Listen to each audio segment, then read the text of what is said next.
يخطبون الولد. فاجوا الواحد شايب يعرف المنطقه كلها. قالوا له حجي نريد نخطب الحمودي وانت الوحيد اللي جيبه ميديوم معروفين احنا بالمنطقه، يعني احنا ما معروفين انتم معروفين، فانت تروح تخطب انت الكفيل. قال ما نكفي الحمودي؟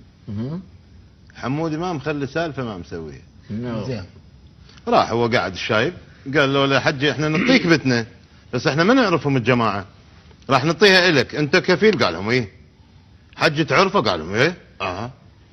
كلش خوش ولد، بس هو انا قلت لكم شغله، اي يدخن. سهله. قال له لا يدخن سهله، يعني يقدر يقطعها.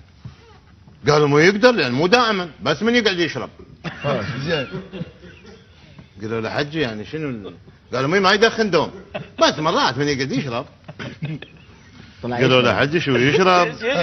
يشرب بلا حجي شو